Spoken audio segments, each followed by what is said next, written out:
नमस्ते दोस्तों, मैं डॉक्टर महेश चौधरी हमारे निरामयी वसुधा में आपका सहर्ष स्वागत करता हूं। दोस्तों, आज के वीडियो में हम मधु मतलब हनी के बारे में चर्चा करेंगे। हमारे मधुर वर्ग में हमने हमारे पिछले वीडियो में गुड़ और शक्कर के बारे में जानकारी बताई है। इस वीडियो में हम मध के बारे में जानकारी देंगे। तो दोस्तों, ये जो मध होता है इसमें शास्त्रों में क्या कहा है? मधु शीतम लघु स्वादु वृक्षम ग्राही विलेखनम चक्षुषम दीपनम स्वर्यम व्रणशोधन रोपणम सौकुमार्यकरम सूक्ष्मम परम स्त्रोतो विशोधनम कषायानुरसम राधि प्रसाद जनकम परम वर्ण मेधाकरम रुष्यम विशदम रोचनम हरेत। ऐसा भाव प्रकाश जी ने कहा है। तो ऐसे मधु का रस जो होता है वो मधुर और कषाय होता है, विपाक कटु होता है, वीर्य शीत होता है। इसकी दोषज्ञता क्या है? तो ये श्रेष्ठ कफग्न कहा गया है, मध्यम पित्तग्न कहा गया है और किंचित वातनाशक कहा गया है। इसके गुण लघु, रुक्ष, सूक्ष्म और विशद, ऐसे मधु के गुण हैं। मधु जितना पुराना होता है उतना ज़्यादा गुणकारी होता है। दोस्तों, हम जब बाजार में जाते हैं मधु लेने के लिए तो हम सिर्फ उस पर हनी लिखा हुआ देखकर खरीद लेते हैं। लेकिन क्या आपको मालूम है कि मध के भी प्रकार होते हैं? जैसा कि चरक जी ने मध के 4 प्रकार बताए हैं और सुश्रुत जी ने 8 प्रकार बताए हैं। तो उसके बारे में विस्तृत से देखते हैं। चरक जी ने कौन से 4 प्रकार कहे हैं? तो माक्षिक, भ्रामर, क्षौद्र और पौत्तिक, ऐसे 4 प्रकार कहे गए हैं। ये जो माक्षिक होता है ये सर्वश्रेष्ठ होता है, जो पिंगल वर्ण की मधुमक्खियों से इकट्ठा कर किया जाता है। जो भ्रामर होता है, ये भ्रामर काली मक्खियाँ जो श्वेत वर्ण का हनी जमा करते हैं, जो पचने में जड़ होता है। क्षौद्र प्रकार का मधु जो होता है वो पिंगल वर्ण की जो मक्खियाँ होती है उसका मधु जो होता है वो कपिल वर्ण का होता है। और पौत्तिक जो होती है वो पिंगल वर्ण की ही मधुमक्खियाँ होती है, लेकिन मोटी होती है और इनके जरिए इकट्ठा किए हुए मध का वर्ण जो होता है, रंग जो होता है वो घृत वर्ण का होता है। इसके अलावा सुश्रुत जी ने 8 प्रकार के भेद बताए। ये माक्षिक, भ्रामर, क्षौद्र और पौत्तिक के अलावा आर्घ्य, औद्दालक, छात्र और दाल, ऐसे और 4 बताए, ऐसे टोटल 8 बताए हैं। तो ये जो छात्र होता है ये रक्तपित्त, श्वेत कुष्ठ, प्रमेह, कृमि को नष्ट करता है। अन्य मधु के उपेक्षा में ये श्रेष्ठ होता है, मतलब सबसे अच्छा माक्षिक, उसके बाद में छात्र होता है। ये बाद में आर्घ्य जो नेत्रों के लिए अति लाभकारी बताया गया है। औद्दालक प्रकार का जो मधु होता है वो रुचिवर्धक होता है, स्वर के लिए हितकारी होता है, स्वर जिससे अच्छा होता है और विषनाशक होता है। दाल प्रकार का जो मधु होता है वह वमन तथा प्रमेह का शामक होता है और रुक्ष होता है। तो ऐसे ये मधु के प्रकार हो गए। अभी इसके अलावा और प्रकार होते हैं, जैसे कि नया मधु और पुराना मधु, पक्व मधु, आम मधु और उष्ण मधु। अभी नया मधु मतलब नया ही इकट्ठा किया और उसको छत्ते से निकाला हुआ, तो ये ब्रूहणकारी होता है, अधिक कफ नाश नहीं करता है। जो लोग मेदोहरण या फिर ओबेसिटी के लिए गर्म पानी में नींबू डाल के शहद लेते हैं, अगर वो मध या मधु नया होगा तो वो ब्रूहणकारी करता है, उल्टा कफ बढ़ाता है, वो लेखन नहीं करता। इसलिए जिन लोगों को ओबेसिटी में मध लेना है वो पुराना ही ले। पुराना मिलना मुश्किल है, इसलिए घर में ला के रखिए, उसको 1 साल तक पुराना कीजिए, उसके बाद में खाइए, तो आपको मनोवांछित लाभ जरूर मिलेगा। तो यही डिफरेंस होता है। दूसरा बात, पुराना मधु जो होता है वो मेदो धातु को नष्ट करता है, स्थौल्य को नष्ट करता है, अति लेखनीय होता है, इसलिए पुराना मधु ही सेवन करना चाहिए।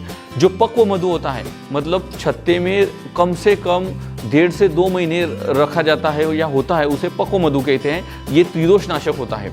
आम मधु जो होता है, जो उसकी परिपक्वता होने के पहले ही कच्चे छत्ते को तोड़कर पा लिया जाता है, निकाला जाता है, तो छत्ते को तोड़कर वो स्वाद में खट्टा होता है और त्रिदोष कारक होता है, एग्जैक्टली अपोजिट होता है, इसलिए इसे आम मधु कहते हैं। ऐसा मधु खाना नहीं चाहिए, लेना भी नहीं चाहिए। छत्ते को पूरा परिपक्व होना चाहिए, पुराना होना देना चाहिए, तब वो छत्ते में से निकालना चाहिए। इसके अलावा उष्ण मध जो होता है, ये उष्ण मध ये साक्षात मृत्यु कारक होता है, इसलिए उष्ण मध नहीं खाना चाहिए। अभी हमने मधु के भेद देखे। इसके अलावा ये जो मधु होता है ये कौन से पेड़ से लिया गया है उसके अनुसार भी उसके गुण होते हैं। कौन सी मधुमक्खियों ने उसको इकट्ठा किया उसके हिसाब से भी उसके गुण बदलते हैं। कौन से फूलों से उसको इकट्ठा करके बनाया गया है या जमा किया गया है छत्तों में मधुमक्खियों द्वारा, उसके हिसाब से भी उसमें गुण बदलते रहते हैं। इसलिए कौन से पेड़ से लिया है ये ज़्यादा इंपॉर्टेंट होता है। अच्छा, ये मधु कब नहीं खानी चाहिए? खाते तो सब है, लेकिन कब नहीं खानी चाहिए तो इसके बारे में मैं बताऊंगा। तो दोस्तों, ये मधु जो होता है इसकी उत्पत्ति ही विष संसर्गजन्य होती है, मतलब विष से पैदा हुई होती है। क्योंकि ये मधुमक्खियाँ अपने जबड़े में फूलों के परागकण लेकर जो उड़ती है और उसके छत्तों में जमा करती है, तो उसके साथ में उसका जो सलाइवा होता है उसमें मिक्स होता है, तो ये उसकी सलाइवा भी विषकारक ही होता है। इसलिए मधु जो होता है वो विष संसर्गजन्य, मतलब विष से ही पैदा हुआ होता है। इसलिए ये उष्णजन्य अवस्थाओं में, मतलब शारीरिक अवस्था जब उष्णजन्य हो तो इसको खाना नहीं चाहिए। ये विरुद्ध अन्न के दरमियान आ जाता है। तो ये जब शरीर में उष्णता बढ़ी हुई हो तो मधु बिल्कुल नहीं खानी चाहिए। जैसे कि शरीर में ज्वर हो, ताप हो, अग्नि से पीड़ित हो तो उष्ण द्रव्यों के साथ में शहद कभी नहीं खाना चाहिए। जैसे कि शरद, ग्रीष्म और दिन के मध्याह्न में, सूरज जब सर पे होता है मध्याह्न में, तब नहीं खाना चाहिए। दूसरी बात, मधु को कभी गर्म नहीं करना चाहिए। मधु को गर्म करने से उसमें से विटामिन बी जो होता है वो तो जल जाता है, लेकिन वो विष में परिवर्तित हो जाता है। इसलिए मधु को कभी नहीं गर्म करना चाहिए। मधु के गर्म करने से, सेवन करने पर ये विष की तरह मार डालता है। और दूसरी बात, ये मधु और अंतरिक्ष जल, मतलब जो बरसात का पानी होता है, जो बरसात का पानी इकट्ठा करते हैं और पीते हैं, तो ये अंतरिक्ष जल के साथ में भी नहीं लेना चाहिए। ये संयोग विरुद्ध होता है, इसलिए नहीं खाना चाहिए अंतरिक्ष जल के साथ में। अच्छा, मधु का अतिसेवन, अति सर्वत्र वर्जित, अतिसेवन भी नहीं करना चाहिए, क्योंकि अतिसेवन करने से आमावस्था, मतलब अजीर्णावस्था पैदा होती है। ये अजीर्णावस्था बाकी चीज़ों से जो अजीर्णावस्था आती है उसके लिए उष्ण पदार्थों का उपचार करने के बाद में वो अजीर्णावस्था ठीक हो जाती है। लेकिन मधु से जो अजीर्णावस्था पैदा होती है उसके लिए उष्ण पदार्थ देना उपचार विरुद्ध हो जाता है। इसलिए उसमें उपचार बहुत ही कष्टदायक होते हैं। स्वेदन, उष्ण पदार्थ सेवन विरुद्ध हो जाता है, उष्णता ज़्यादा बढ़ जाती है, इसलिए मृत्यु भी आ सकती है। इसलिए अति सेवन हमेशा टालना चाहिए। अल्प मात्रा में ही मधु का सेवन लाभदायक होता है। मधु योगवाही होता है। अभी इसकी एक और क्वालिटी है, योगवाही। योगवाही मतलब क्या होता है? तो जिस पदार्थ में ये मधु डाल दिया जाता है उस पदार्थ को ये ग्रहण कर लेता है और उसी के हिसाब से काम करता है। इसका उत्तम उदाहरण मधु ही है। तो ये योगवाही भी है, मतलब आप जिस पदार्थ के साथ में इसको खाएंगे वो उस पदार्थ के जैसे हो जाएगा, उस गुणों को धारण कर लेगा और काम शुरू कर देगा। इसलिए ये उत्तम योगवाही भी है। इसके बारे में शास्त्र में कहा है, नाना द्रव्यात्मकात्वच्च योगवाही परम मधु इतिक्षु विकृतो प्रायो वर्गो अयम दशमो मतः। ऐसा चरक सुश्रुत में 27वें अध्याय में कहा गया है। ये जो मध होता है इसमें क्लोस्ट्रीडियम बोटुलिनस नाम का ऑर्गेनिज्म होता है, इसलिए इसको 1 साल के नीचे वाले बच्चों को ज़्यादा देना नहीं चाहिए। इसलिए बोटुलिज्म नाम की बीमारी हो सकती है। वो इसलिए होती है कि 1 साल के अंदर वाले जो उम्र वाले जो बच्चे होते हैं उसके जो स्टमक की पीएच होती है वो एसिडिक नहीं होती है, और एसिडिक पीएच होना मधु के लिए बहुत ज़रूरी होता है। उसके सिवा ये ऑर्गेनिज्म मरता नहीं है। इसलिए छोटे बच्चों को कम से कम मधु सेवन कराना चाहिए। और मधु का जो ग्लाइसेमिक इंडेक्स होती है GI वो 31 से 78 तक होती है। इसलिए ये प्रमेह के, डायबिटीज़ के लोगों में कम मात्रा में, बहुत कम मात्रा में दे सकते हैं। ये एंटीसेप्टिक भी होता है, एंटी इन्फ्लेमेटरी भी होता है और एंटी बैक्टीरियल भी होता है। इसमें ऑर्गेनिज्म, मतलब जो बैक्टीरिया होता है उनकी ग्रोथ नहीं होती है due to its osmotic effect. इसके ऑस्मोटिक इफेक्ट से उसमें कोई ग्रोथ नहीं होती है। इसकी पीएच 3.2 से 4.5 तक होती है, मतलब एसिडिक होता है। इसलिए भी इसमें कोई ग्रोथ कल्चर नहीं बनती है बैक्टीरिया की। ये इम्यूनिटी को बढ़ाता है, डाइजेशन अच्छा रखता है और कोलेस्ट्रॉल को घटाता है। इसमें फ्रुक्टो ऑलिगोसैक्राइड्स FOS होने की वजह से ये इंटेस्टिनल फ्लोरा को मेंटेन करता है, इसलिए अतड़ियों के कैंसर को हम टाल सकते हैं। नींबू रस, मध और मामूली वार्म वाटर ये लेकर अगर हर रोज़ सुबह पिए तो ये अच्छा लेखन, स्क्रैपिंग का काम करता है मेदो रोग में, ओबेसिटी में। इसलिए जो लोग ओबेसिटी से परेशान हैं वो हर रोज़ इसको सेवन कर सकते हैं। इससे गले के फेरिंजाइटिस और लैरिंजाइटिस जैसी बीमारियाँ भी ठीक होती है। इससे अलावा जो नॉन हीलिंग अल्सर होते हैं उसको डायरेक्ट मधु लगाने से अल्सर पर डायरेक्ट मधु लगाने से भी नॉन हीलिंग अल्सर ठीक होते हैं, ऐसा पाया गया है। इसके अलावा इंटेस्टाइनल फ्लोरा मेंटेन होने की वजह से कोलोनिक कैंसर न होने का खतरा भी टाल सकते हैं। तो दोस्तों, ऐसा मधु जब हम बाजार में जाते हैं तो जब खरीदते हैं तो ये ओरिजिनल है कि डुप्लीकेट है, ये हम कैसे पहचान सकते हैं?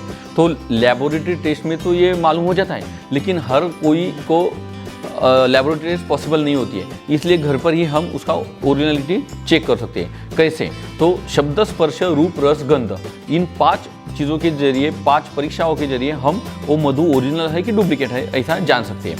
जैसे कि अभी शब्द परीक्षा मतलब क्या है? तो अगर मधु का 2-3 बूंद अग्नि पर डालें तो उसको वो जलने लग जाता है, चूर चूर आवाज आता है। या फिर कपास में लेकर कपास मधु में डूबोकर उसको अगर अग्नि पर पकड़ा जाए गैस पर तो वो चूर चूर करके जलने लग जाता है। तो ये ओरिजिनल होने की उसकी परीक्षा है।